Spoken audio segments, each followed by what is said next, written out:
Music and Booze with Mo is co-produced and distributed by Nitty Grits, the media division of the National Food and Beverage Foundation, changing the world one taste at a time.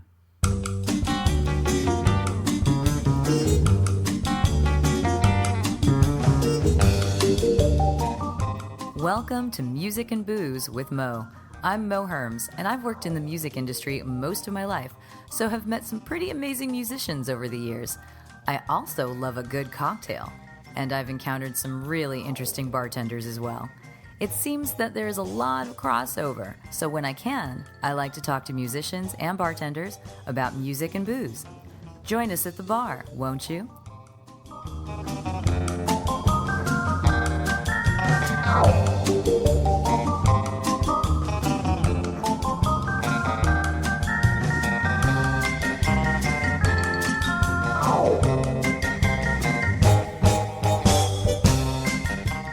Music and Booze with Mo is brought to you by The Mermaid, a cozy neighborhood bar with an aquatic flair in the Little Tokyo area of downtown LA.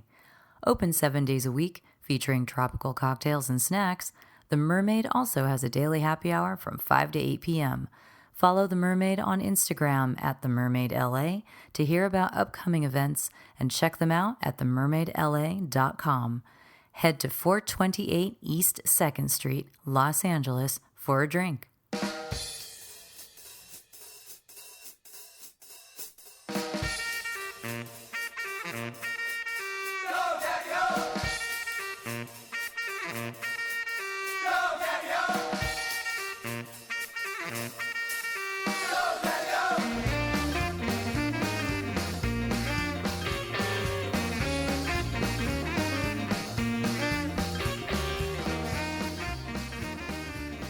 If you ever find yourself in Los Angeles, then get just a tiny bit east of Hollywood and get yourself down to the Dresden. It's a classic, old-school, Hollywood-style joint that's been around since 1954 and features some real fun lounge lizard action on the weekends from the classic Marty and Elaine. Maybe you've seen it in the movie Swingers. Maybe you've seen it on many television shows, which we'll talk about briefly. But did you know that not only do they have the classic cocktails that you would expect from this kind of place, but a fantastic modern crafted selection of drinks as well? And we're going to sit down and talk with Mark Ferraro, who is the bar manager and the grandson of the original opener of the Dresden. It runs in the family, this business. And we're going to talk to him about how to maintain that balance of the classic and modern, how to make everyone happy when they come in there. Because, you know, hospitality is a thing, but we're also going to talk a bunch about music because Mark also books some of the music at the Dresden. So let's sit down, chill your martini, and enjoy. Start by having you introduce yourself and where you're at, that kind of thing. All right. My name's Mark Ferraro, and I'm the bar manager over at the Dresden, 3 generations down. Is it 3 generations? 3 generations. So wow. My grandfather and grandmother came out here with a couple other Italian families, kind of bought up some property in Los Feliz, including the Dresden, kind of reworked it and rebranded it to their own liking, opened up the dining room in 57, so they bought it in 53, so a few years later. And then, you know, generations went down, and now my dad's the main proprietor, but I kind of do the more fun bar stuff in front of the house. So. Well, yeah, that's what I noticed. I mean, obviously, this place is an institution in Los Angeles. And what year again did it open? 54. Yeah. They bought it in 53, reinstitutionalized it, rebranded, and then reopened in 54. Yeah. So this building existed as a restaurant/bar before that? Yeah, it was this one place called Il Piccolo or something. It was just a little cafe, which was primarily just in where our lounge is. Or that was even before the one in between, because it was called the Dresden when they bought it, because they were using China from Dresden, Germany. Oh, really? So, yeah. Oh, wow. So that's the age-old tale. And that goes back to Piccolo's, which was just a little Italian cafe. So they just kept the name.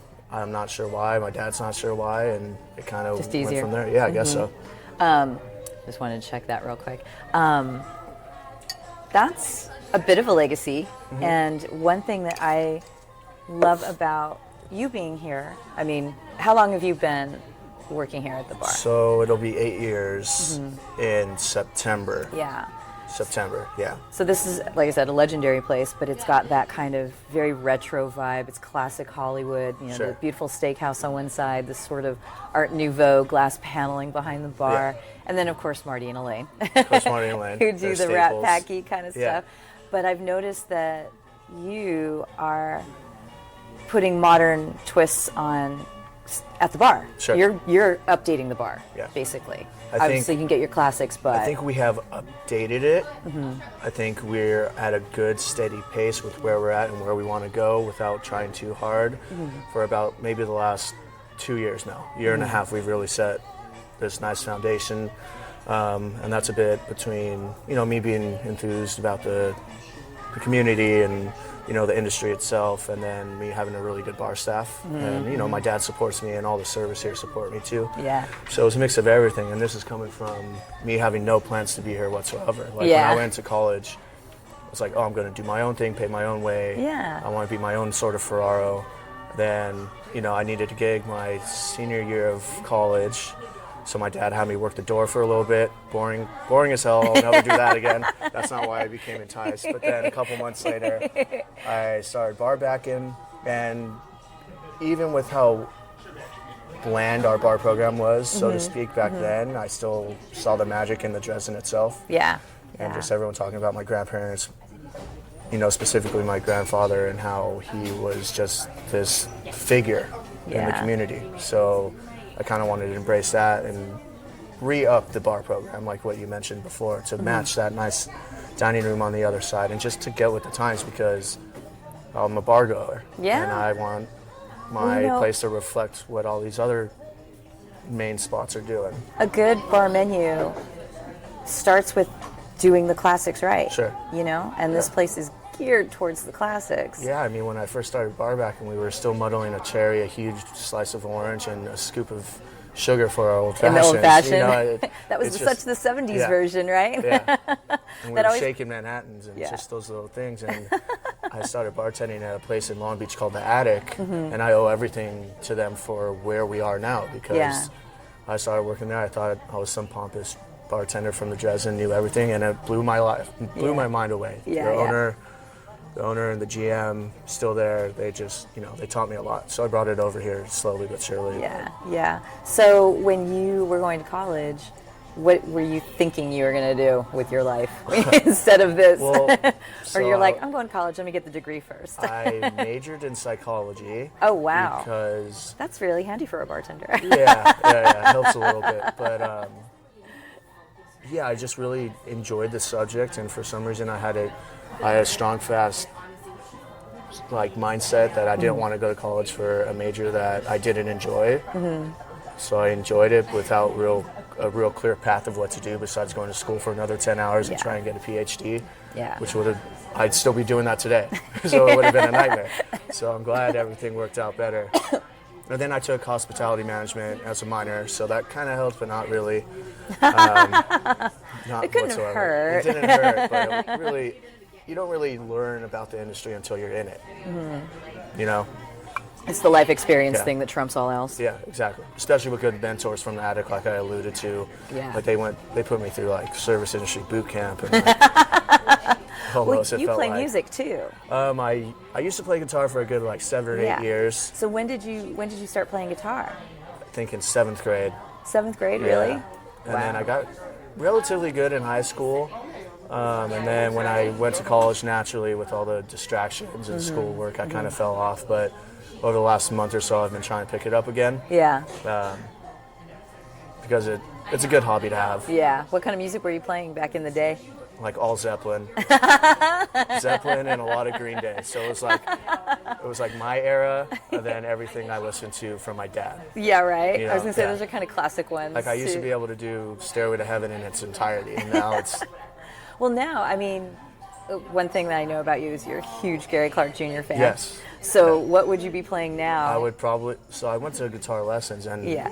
you would bring in, you know, a song you'd like. And my guitar teacher, he was great. His name was Mark too. He would listen to the song and just sheet it out all by ear. Then we'd learn it. So I think I would probably bring in most of his entire discography to try and see. Gary Clark Jr.? Yeah, even though it would be no match. But yeah, a little bit of Gary Clark Jr., Black Keys. Marcus King Band is an up-and-coming, like, bluesy rock band that's pretty good. I was going to say, it sounds like, well, I guess if you like Led Zeppelin, Stones. then you already had an appreciation for the blues. You just Yeah. weren't aware of it yet. Yeah, exactly. You know, because you were too young to really understand Well, what I remember that was. growing up, my dad would quiz me on all 4 members of multiple different, like, British invasion bands, like, growing up. Oh, yeah? Yeah. Did your dad play music too? No, he was just... He was just obsessive. He was born in 47, grew up in the 60s and 70s. So it was super vibrant, so he absorbed all of that. He saw it all. Well, you also book the music here, don't you? Yeah, for Monday nights. Okay, so the Dresden has a history of music here as well. Do you know much about that before you got here? I know that the piano we have in the lounge has been here since, like, the 60s. Yeah. So it was here well before Marty and Elaine got hired. Yeah. I'm not sure what they were doing. I would assume it's some sort of Rat Packy jazz because the Rat Pack came in here. So I'm sure it, like, catered towards them and that vibe. And then Marty and Elaine started in 81. They were playing at a place called Michael's up the street, no longer there. I don't know if my grandfather had known about them, went there one night just to have a drink, saw them play, but all I know is, like, they had a conversation and he essentially goes, starting tomorrow you're working for me. And the rest is history, and they've been doing their thing for, it'll be 39 years in 2 weeks, 2 or 3 weeks on April 1st. Wow. Is Marty back? Marty's not back, he's still I was gonna recovering, say, but hopefully...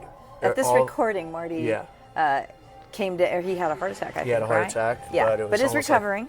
Recovering. So, it was almost a blessing in disguise. They put a stent in his heart, so he's pumping everything better than ever. Great. And there's just a couple other little things that they're rehabbing, but I mean, I saw him the day after it happened. Yeah. In the hospital, and he was in better spirits than ever. And and if anyone knows Marty, he's the most witty, sharp guy in the world. I don't know. And if he still have that. Yeah. You know, he's a funny dude. He really loves that lounge lizard kind of, personality. Yeah. Do you know anything about the musicians that play with them, or did they do that on their own? Some Only of because them. I've had some friends that are jazz musicians around town that come sit in with them. I know when they have the brass come in, those guys are really talented brass artists. I don't know where they're from, where they find them, but I mean, they really do get some talented people. And then, more notably, one guy I've been seeing come in since I started behind the bar was Matt Forbes.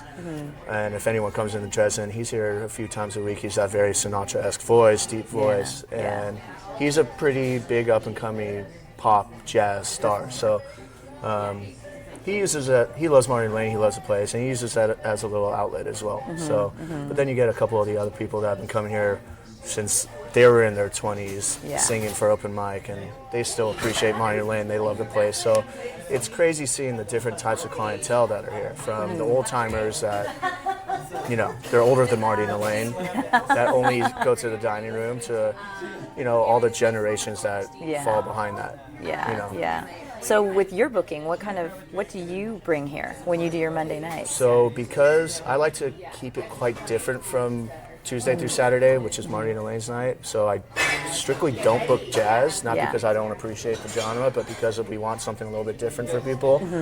So I focus from anywhere from blues to rock to soul, a little bit of funk, pretty much a lot of the genres that I enjoy myself. But I see that it works with the space, and nothing too loud, fills the space well, but pretty talented artists in LA. That's actually super important as someone, you understand music, but you also understand the hospitality space, to suit the room and not bombard the room, but keep it interesting. Because a lot of people do come here and it's not a music venue. No. It's not like going to the Whiskey A Go-Go or the Troubadour, obviously way bigger scales, or even going to Harvard and Stone or Good Times, like they have live music acts, so it's able to fit the room while giving quality music. So if you and I were having a martini, we could pay attention if we want, or just have our own conversation. Well, this again is you creating a balance, I think, because you're bringing in stuff that's a little different, just like you've done with the bar program. So is that, what would you like to see the music program overall here be?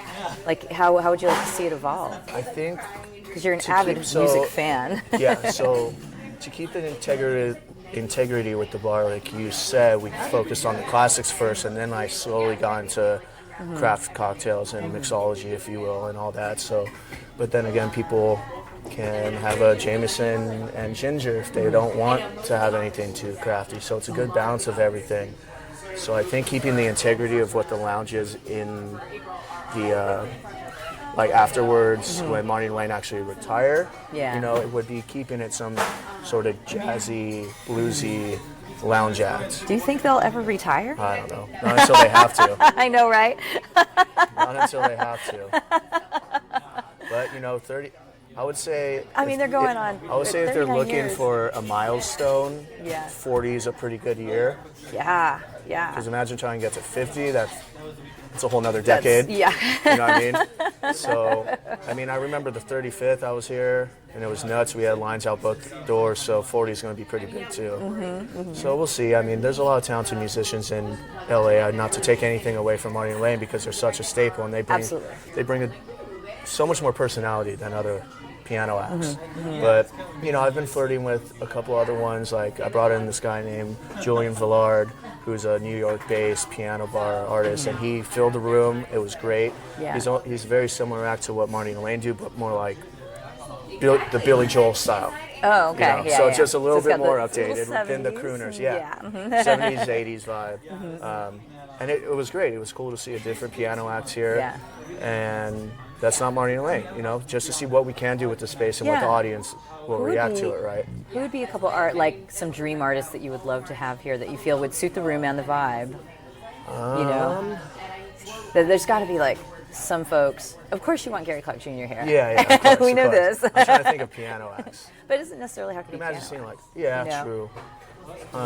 Because there's all kinds of sounds that could happen. Yeah, having someone like a John Legend type R&B performer or something like that, where they can really kill it on the keys, but have this beautiful. This really loud, booming, perfect voice, you know, would be something pretty impressive. Yeah.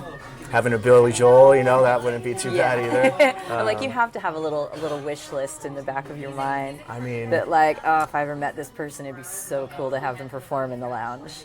You know. I was just thinking about this the other day, and I had. So that's why you're drawing a blank now. Yeah. And also like. It might come back to you when you least expect it, and then just interrupt and say it. Yeah.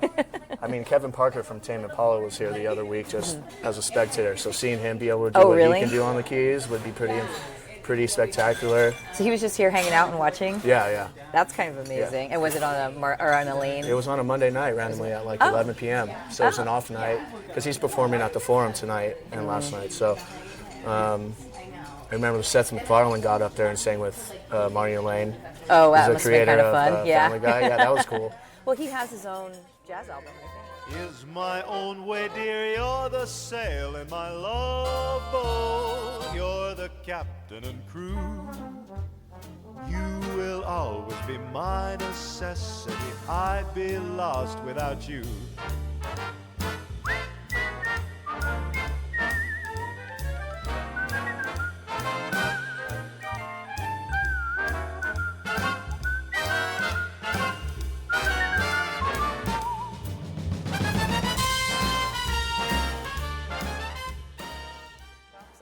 He does. So it was can actually pretty sing. impressive. Yeah.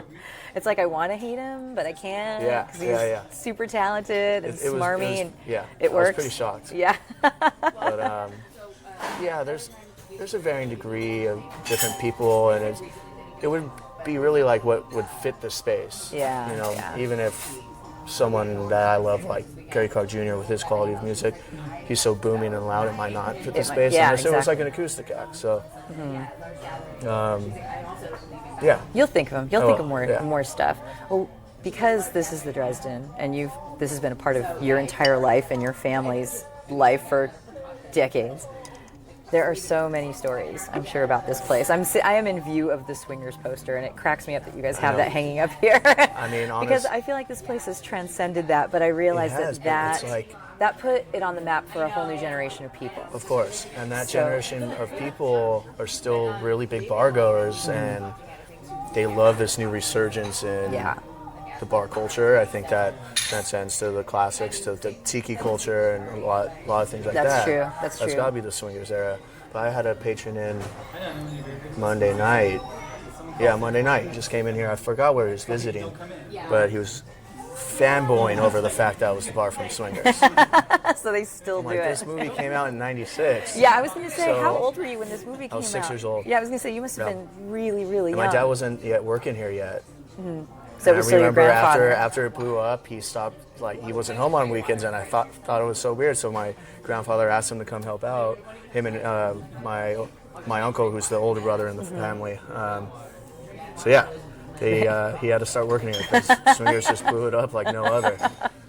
I wonder if it's ever really come down, because you're right, that crowd, everyone who went and saw that, because I was in college when that movie came out. And I lived in San Francisco at the time. And up there's Club Deluxe, and there are places where that crowd already existed and hung out. The vintage clothes, the vintage cars, except in San Francisco, there were a lot more like vintage scooters. Sure. All of that. So that movie was like just the calling card for that crowd already. Yeah. And it just exploded that subculture even more. Yeah. And the people I know who were kind of that scene already, as like you said, still exist. Still wear vintage. Yeah. All of those subcultures have descended into tiki somehow. And I mean, I love the movie out. myself. They still go out and go drinking and love a good cocktail and love an old classic joint. Yeah. So speaking of the music and being featured in film and all that, we actually just did a spin-off of The Bachelor, which is that ABC show that everyone all knows. Yeah. So they're doing a spin-off that's based around musicians. Oh, really? It's going to be called Love is Blind, or not Love is Blind, No, I'm sorry, that's the show going on right now. Are you allowed to be talking about this right now? I think so. It's called... Or maybe Music is Love or something. No. It's Listen to Your Heart. It's going to be The Bachelor Presents Music to Listen to Your Heart. And they did this whole piece with Martina Lane. They featured the Dresden, so that'll be coming out mid-April. So that'll be a cool resurgence. What did I see it in? I saw it in Glow. I think. We just did a Netflix show called Hollywood. That's a Ryan Murphy directed show. So that'll be coming out. Oh dear, I know. I love Ryan Murphy shows, but they are they're way over the top, which is part of why I love them. Part of why they're still around. Yeah, right. So between those two shows, I think it'll give us a new resurgence, like what Swingers did to us, exposure-wise. Yeah. Especially The Bachelor. I mean, that show is all over the place. Yeah, I don't personally watch it, but I think it'll be good for us. Yeah, another generation of people. Yeah. I feel like, well, I don't know. Again, like you said, Swingers is 30 years old. Yeah. Does this place wind up on those maps? Those places to see. I think we're there, and I mean, it's just interesting to me that this new spin-off is they wanted to pinpoint the big music spots in LA, and the fact that they associated is cool. humbling. Yeah. Because I don't know if people view it as that, but obviously there's a mass that do. If they think it's going to work for this. So I mean, I know we're already a Hollywood landmark. We have been. Martina Lane have been staples, but I want to get there up to the point where people are go to the Dresden for quality cocktails. You're not going to get overcharged something that is just audacious. Yeah. Break the bank, because I would never want my bar program geared towards that. But if you want a quality cocktail, whether it's craft or classic or a good martini, whatever have you, I want this to be on a top 5 list of places to go. Because... all respect to everyone else that's out there. I just think there's a different authenticity that we present for bar goers. Well, you guys, you've been a legit cocktail destination as well for decades. Isn't there a cocktail that was created here, that was born here first? Do you guys have one of those? I feel like there's people say the Blood and Sand, but obviously we know that's a ours is like a tiki riff on the original Scotch-based one. The previous owner of Tiki Tea is the one that did it. Yes. Ray Buin. Yeah, there you go. Ray Buin, who used to bartend here and then opened Tiki another Tea. family-owned institution in LA, which is just down the street. Yeah. I know this was one of his stops. He was a bartender here before he owned the Tiki Tea. In the 50s. So I guess that was the story, was that he created the Blood and Sand here? Yeah, that's either that or my grandfather, but I never knew my grandfather to be a big tiki influenced bartender. I know he bartended in Cleveland at a couple of spots that he owned, but it's either one of those lores. Yeah. It's either Ray did it, and then he opened Tiki Tea, or my grandfather created it, and then it just kind of like and then stood Ray the test adopted of time. it Yeah, and something like that. did the tequila version that they have down the street at Tiki with the Tea. dancing bull, right? Yes. Yeah, we don't have the dancing bull. You don't have the unfortunately. dancing bull. That's totally fine. This isn't the place for a dancing bull. No, it's okay. It's totally all right. Yeah. So for you, let's go back into your cocktail history. Yeah. You started bartending your last year of college, you were saying. Bar backing.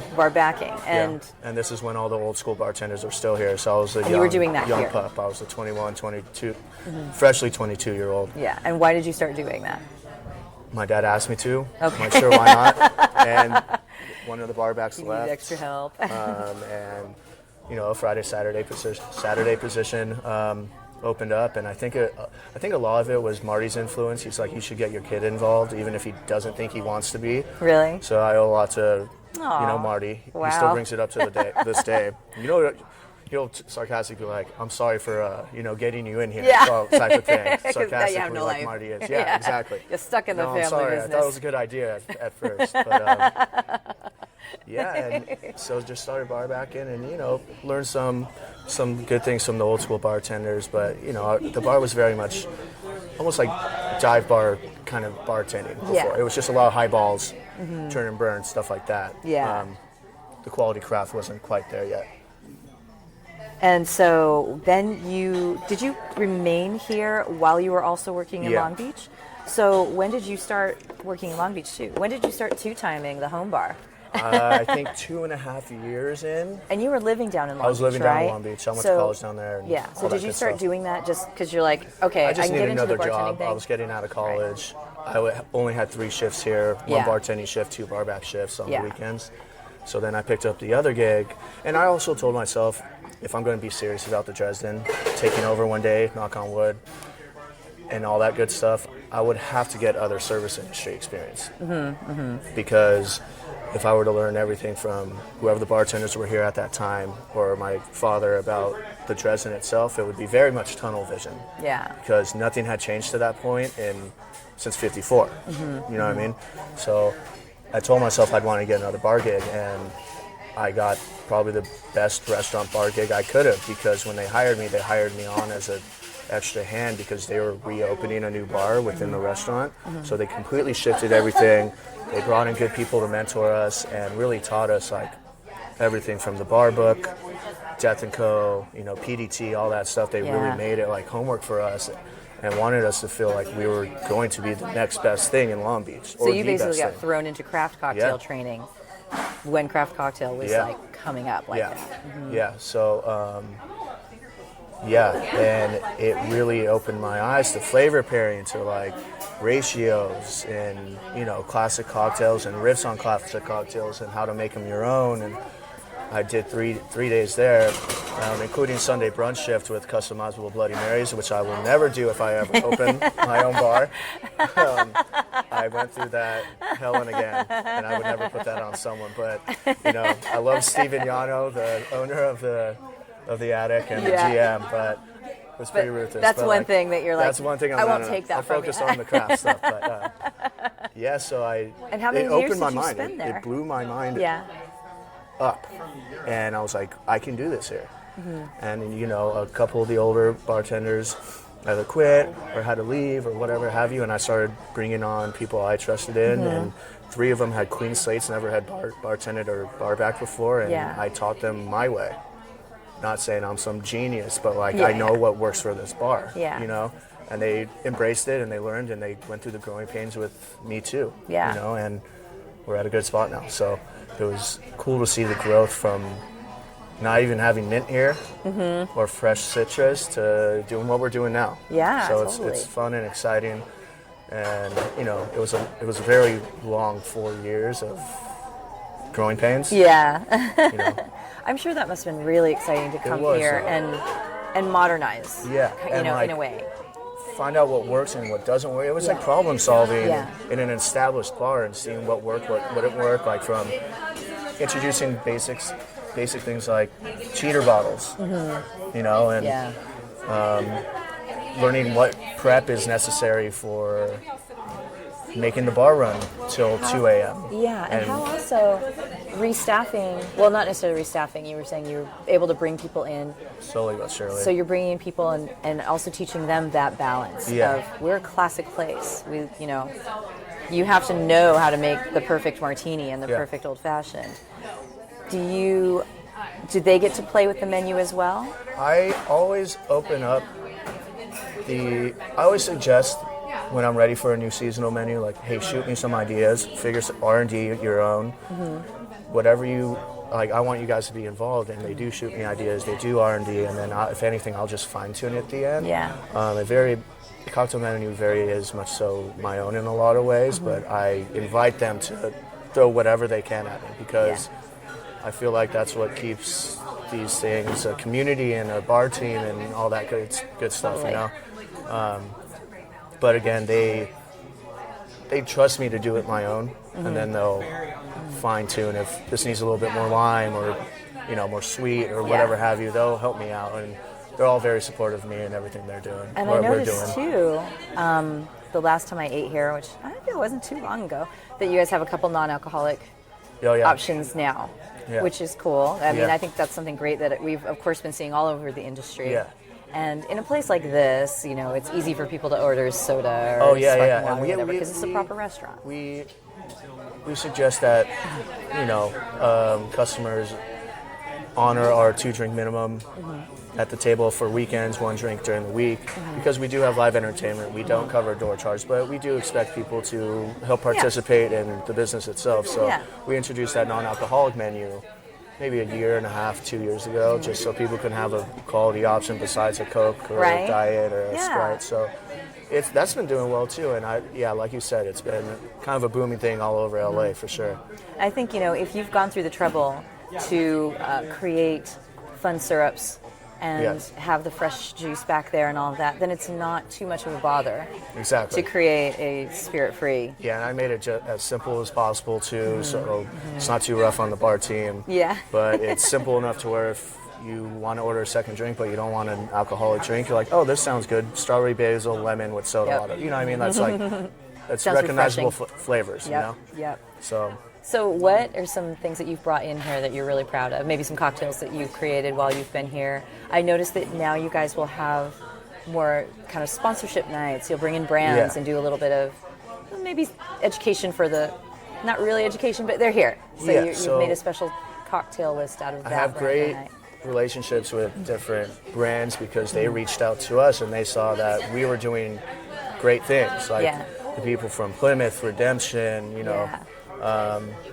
Roe McCoy came out to us too, and these are brands where I knew about them, but I didn't know that they were seeking us to be sought out with their exposure and brands, and these are all great brands. So it was cool to get on board with them and having people come in and support and show face and really want to be involved with what we're doing with the Dresden. Yeah. And it seems organic. Yeah.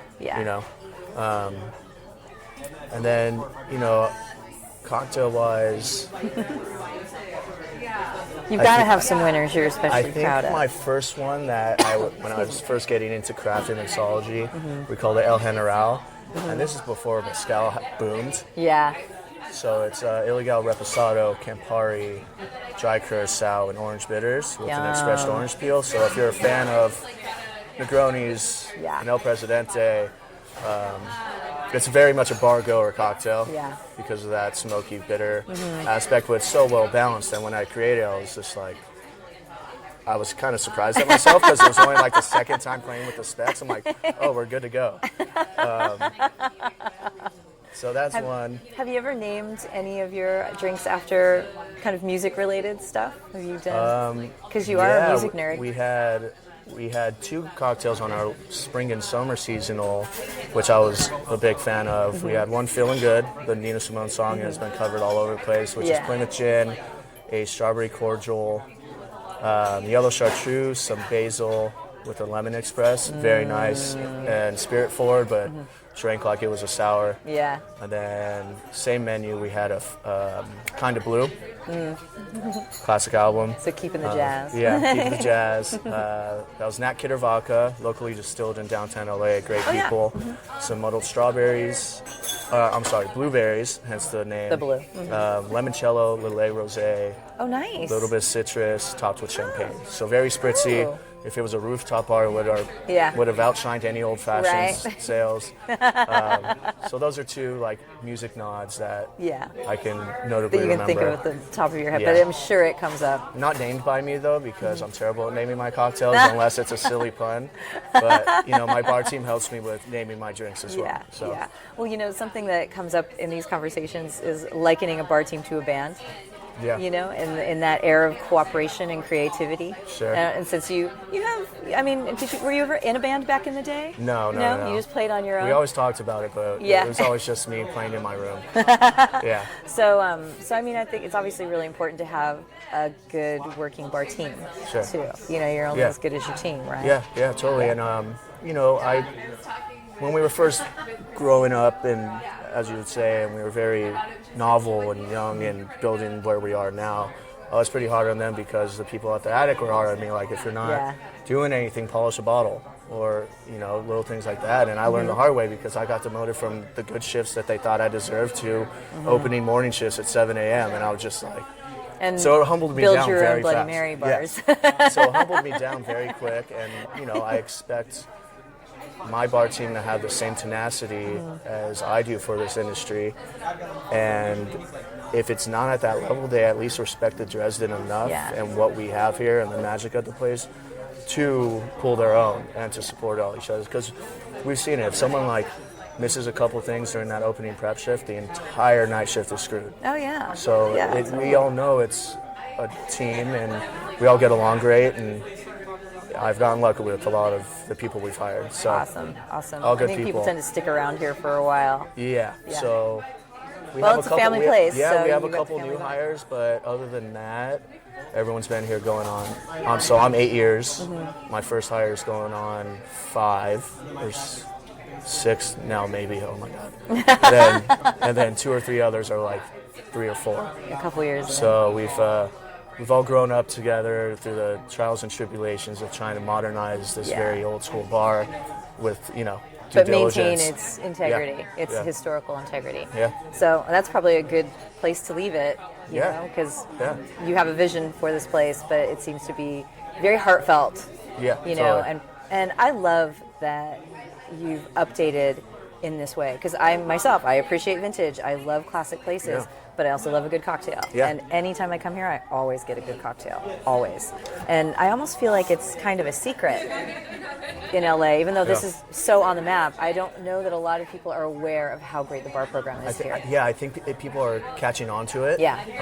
We're getting exposure more so than ever. Like I was in tasting panel, which I remember when I first started here, my dad would give me that magazine, say, hey, there's a lot of good stuff, you should read it. Yeah. And 8 years later, we were featured in there, so that was humbling and cool. And, whether people of the masses read those industry magazines or not, it's still something. So totally. they reached out to us, which was cool, and like I said, the brands. And so I know people are coming here for a reason, because, quite frankly, I'll go to other bars that have good bar programs, and I'm sure they make great stuff, but people still settle for, let me get a tequila on the rocks, or let me get an old-fashioned, or whatever have you. So, and I see the type of sales we have with our seasonal menu and our craft cocktails, and they still are ordered quite often. So I think people trust that we're doing good things. Yeah. You know what I mean? So, and you really can't beat the vibe, the environment of the Dresden. I mean, it's everything I would want in a home bar, so that's why I try to keep that.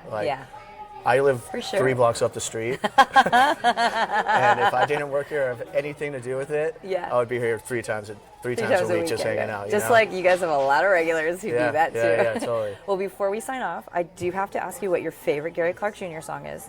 Things Are Changing. It was on his first album. Very groovy, moody, and just simple. Because you follow him, right? You Yeah. sort of follow him. Yeah. Which I I mean, love. I- Are there I any saw- other artists that you follow like that? He's really your jam. He's my jam. There's this other guy, completely different genre. His name's Anderson .Paak. Oh, I love He's- Anderson .Paak. If he performed here, I'd die too. He could. He Yeah. could. So that he's last a album mix was of really groovy and soulful. soul and Yeah. hip hop. And I love all Anderson three of his .Paak. 4 albums I've Yeah. been very, very much a big fan of. Yeah. So I'll follow him around. More on the electronic note, there's one called Rufus the Soul. They're like indie electronic. Yeah. They're good. Anything with a good bass line and some melody is kind of my jam. But I remember I just saw Robert Plant with my pops a couple years ago. So if he's back in town, I'll be doing that one for sure. Yeah, that's awesome. That's cool that you get to go see that with your dad. Yeah, that was great. That must have meant a lot, Yeah. actually, to both of you. Yeah. Very cool. Yeah. So you guys, business and pleasure Business together. and pleasure, and, So where should we give the social media shout out, website, etc. for Dresden and or yourself if you want to? Our website's pretty simple, www.thedresden.com. Yeah. Our Instagram is @the.dresden. There you can, see a little bit of our bar program, our weekly nights for Mondays, which we call the Monday Night Music Series, and then all the other little things. Like on Thursdays, I try to post about our Throwback Thursdays, old photos, and then I'm Mark_Ferraro. Okay, and that's on the Instagram. That's Instagram. Okay, cool. Awesome. We're not on Twitter. But Twitter's like a hit or miss these days. It's like for the news. Those are our main outlets. Facebook as well. Yeah. Okay, cool. Well, I think that's good. Thank you, Perfect. Mark. I really appreciate it. Of course. Oh, baby, things are changing now, and I can't tell where I'll be from here on out. Ooh, it's hell, knowing that for now we shouldn't kiss and tell when it's so good, yeah.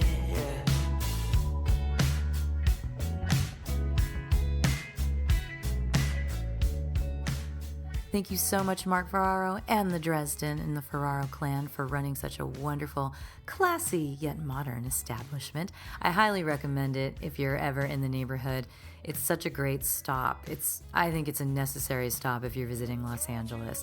So pop on by the Dresden, check out some music, have a great cocktail. And Mark actually made us a playlist.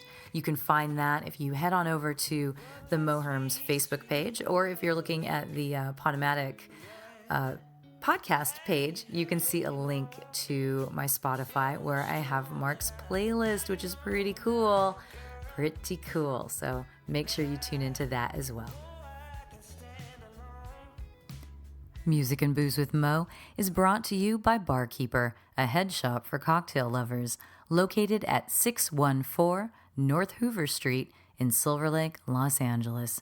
Stop by for barware, vintage glassware, a carefully curated collection of spirits, and one of the most impressive selections of bitters anywhere. Follow them on Instagram and Facebook for information regarding spirits tastings. That's barkeepersilverlake.com, and also in the Virgil Village neighborhood of Silver Lake, Los Angeles. Thank you for tuning in to our barroom chats on Music and Booze with Mo. For more info about today's guest, or if you want to connect with me, check out my Facebook page, Moherms. Please subscribe to the podcast and feel free to tell all your friends about it.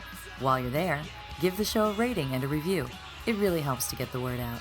If you want to hear the playlists our guests have curated, search She Be Mo on Spotify, SHEBMO.